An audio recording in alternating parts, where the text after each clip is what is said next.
राज ठाकरेजींना मी विनंती करते की त्यांनी या विराट सभेला संबोधित करावं.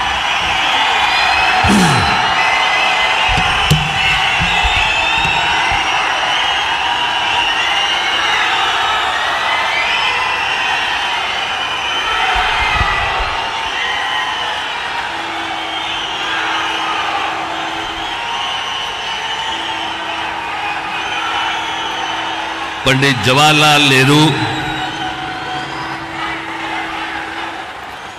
याच्यानंतर हिंदुस्तान से तिसऱ्यांदा पंतप्रधान बनणारे माननीय पंतप्रधान नरेंद्र मोदी जी,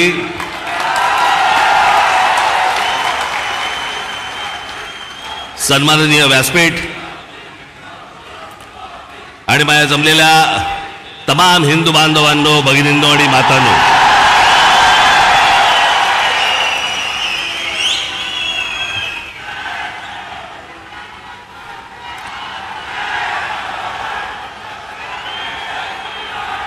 मोदीजी आपण मुंबईमध्ये याच्या अगोदर अनेकदा आलात, पण बरोबर 21 वर्षानंतर आपण आज शिवतीर्थावरती इथे आलात. मला आजही आठवते त्यावेळेला आपण इथे कमळामधनं बाहेर आला होतात आणि 2014ला आपण कमळ बाहेर काढलं.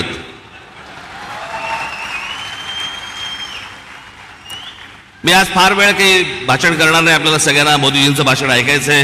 गेल्याच महिन्यामध्ये माझं इथे भाषण झालेलं आहे. 3 टप्प्यामध्ये फक्त बोलणार आहे मी. त्यातला एक टप्पा झालेला आहे. त्याचा पहिला टप्पा होता मोदीजींची पहिली 5 वर्ष. त्या टप्प्यावरती जे बोलायचंय ते 2019 साली बोलून गेलोय.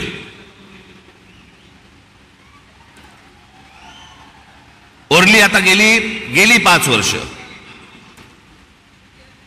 मला असं वाटतं आता देवेंद्रजी, मुख्यमंत्री अजितदादा, इतर सर्वांनी, उद्धव ठाकरे, शरद पवार आणि इतर सर्व माणसांवरती वेळ घालवला. मला असं वाटतं त्यांच्यावरती बोलायची गरज नाही. जे सत्तेतच येणार नाहीये त्यांच्याबद्दल आपण का बोलतो?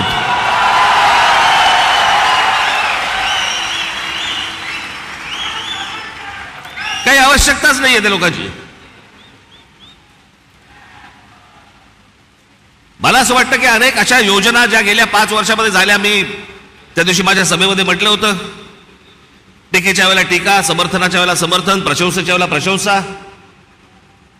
पण काही गोष्टी अशा आहेत की जे माझ्या आता गेल्या काही सभांमधून मी उद्धृत केल्या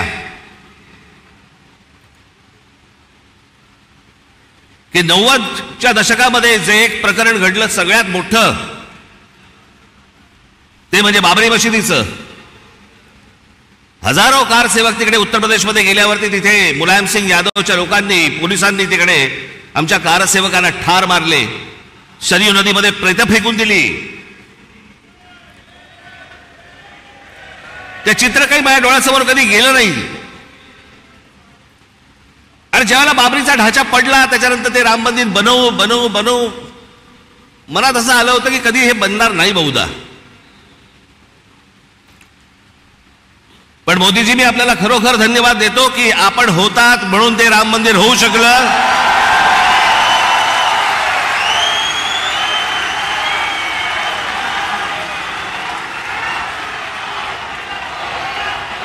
अन्यथा ते झालंच नसतं.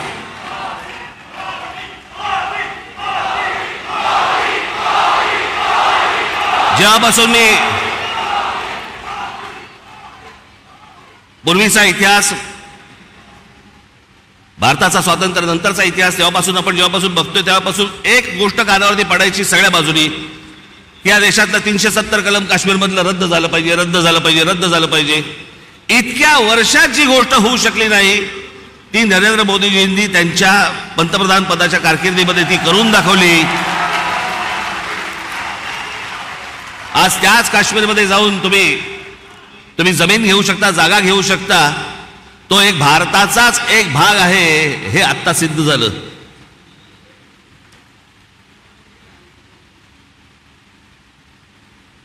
राजीव गांधी ज्यावेळेला पंतप्रधान झाले त्यावेळेला एक मोठी केस झाली होती आणि एक प्रकरण सुप्रीम कोर्टामध्ये होतं आणि सुप्रीम कोर्टाने निकाल हा शाह बानो नावाची एक महिला होत्या त्यांच्या बाजूने लावला होता आणि सुप्रीम कोर्टाने तो निकाल लावल्यानंतर राजीव गांधींनी खासदारकी तो लोकसभेमध्ये बहुमताच्या आधारावरती तो सुप्रीम कोर्टाचा निकाल म्हणजे ज्या बाईला न्याय मिळाला होता तो काढून टाकला आणि त्या मुस्लिम महिलेला कधी न्याय मिळू शकला नव्हता एका छोट्या पोटगीसाठी.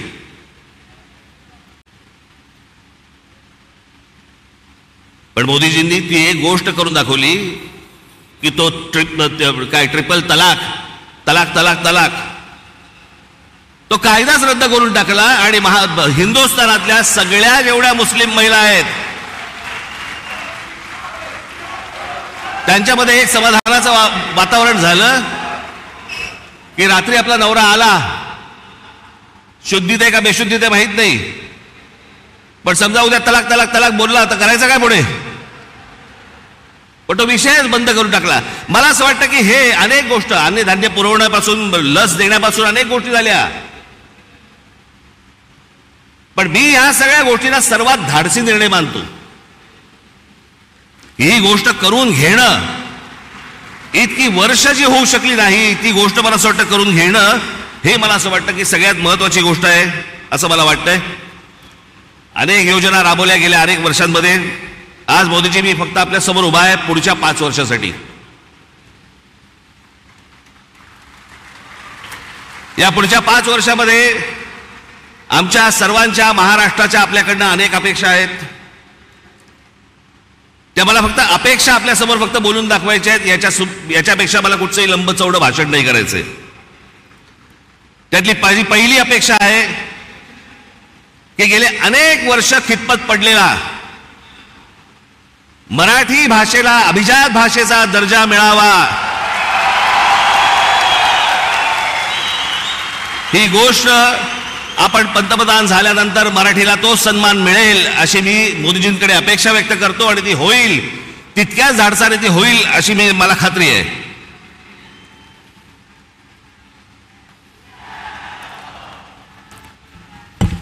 दुसरा विषय, कारण बाकीचे कसं आहे, बाकीच्या सगळ्या गोष्टी महाराष्ट्रामध्ये करण्यासाठी म्हणून आमचे देवेंद्रजी आहेत, एकनाथराव आहेत, अजितदादा आहेत, बाकीचे करतील. पण या देशाच्या अभ्यासक्रमामध्ये या देशावरती साधारणपणे 1000 वर्ष परकीयांनी राज्य केलं, पण त्या 1000 वर्षामधली 1400 वर्ष हे मराठा साम्राज्य होतं या संपूर्ण हिंद भूमीवरती. त्या मराठा साम्राज्याचा इतिहास हा शालेय शिक्षणामध्ये मुलांना लहानपणापासून शिकवला जावा की जेणेपासून हा देश कसा उभा राहिला हे या अख्ख्या देशातल्या मुलांना आणि भविष्यातल्या पिढ्यांना कळेल. तिसरी गोष्ट, समुद्रामध्ये शिवछत्रपतींचा पुतळा कधी उभा राहील नाही राहील मला माहिती नाही, पण माझी विनंती आहे की आमच्या शिवछत्रपतींची खरी जर स्मारकं कुठची असतील तर आमच्या शिवछत्रपतींचे गड किल्ले आहेत.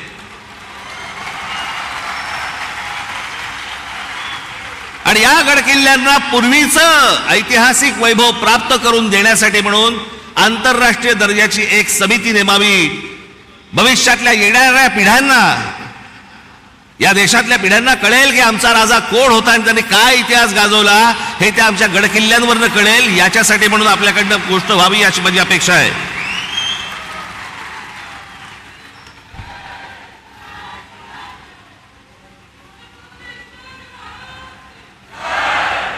चार पाचच गोष्टी आहेत, माझ्या फार नाही आहेत. देशभरामध्ये अनेक ठिकाणी मोदीजी आम्ही पाहिलं की आपण उत्तम रस्ते बनवलेत, अनेक फ्लायओव्हर्स बनवलेत, अनेक ब्रिजेस बनवलेत.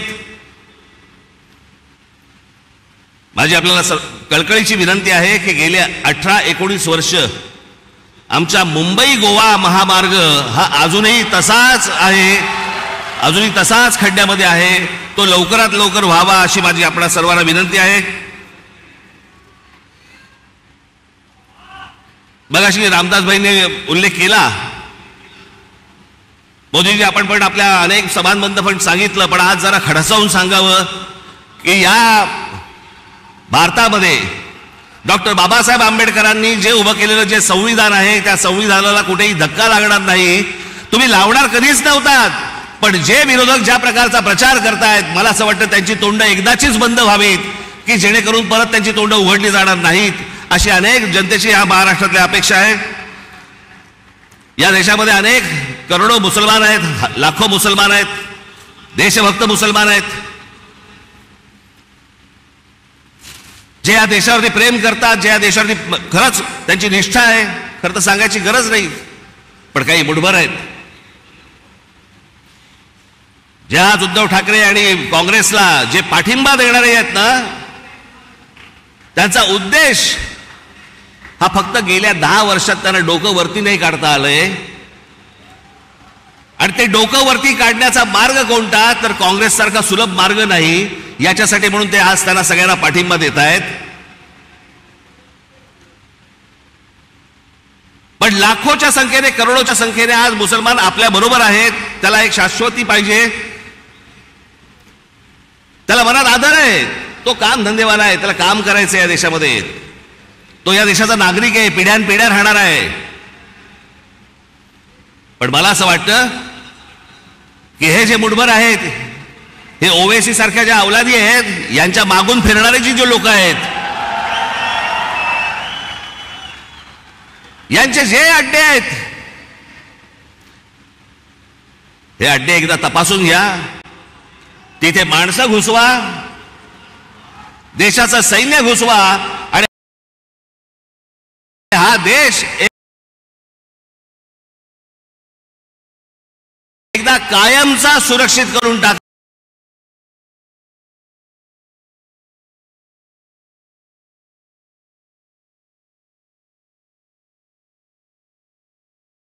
म्हणजे आमच्या आया बहिणींना याच्यापुढे देशामध्ये फिरताना कोणत्याही प्रकारचा त्रास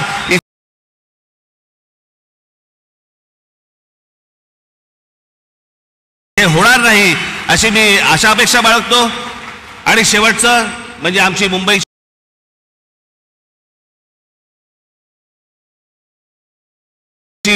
रेल्वे, लाखो प्रवासी या रेल्वेने प्रवास करतात.